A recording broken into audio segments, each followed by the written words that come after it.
Of course, she'd like to have a team batting average above 500.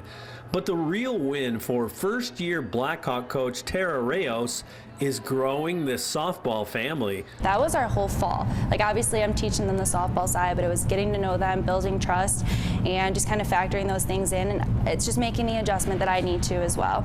But it was pretty cool just to see what we can do and getting to know them as people. This coach's essence is clearly being there, living life with their players.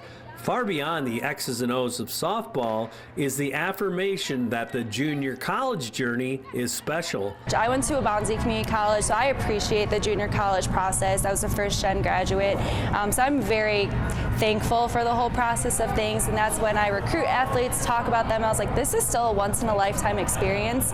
We just talked about that only 7% of high school athletes actually play in college, 7% of everyone. I was like, that's a small number, regardless if it's Division I, D2, down to junior college. Now, the coach has certainly gone deep with her players, and it shows. She has built a strong softball sisterhood, and certainly that could pay dividends on a scoreboard. I didn't always have the best relationship with softball. I got sick of it really quickly, but I came here and she helped me find my passion again for softball, so it's been really great to finally find a love for the game again. I think she's building a program that kids can definitely look up to and know that it's a great program to come to, especially if you want to stay local or even come far away. Building a positive culture is front and center for Tarah Rayos, and she knows the big picture of the Quad City softball community will serve that well. Coming from the Chicagoland area, Quad Cities is very, very similar. It's softball all the time.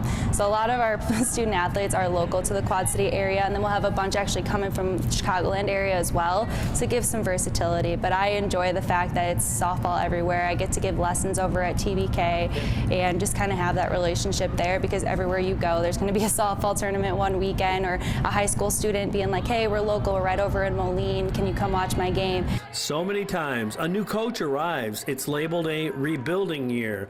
Not here. She's embracing this year's team, this softball family. And I always talk about softball knowledge, understanding the game, understanding the situation, why do we do things a certain way.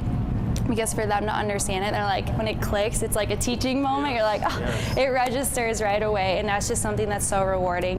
A young coach, Tarah Rayos, investing in young lives through the power and connection of sport. With the FCA Story of the Week, I'm Dan Pearson.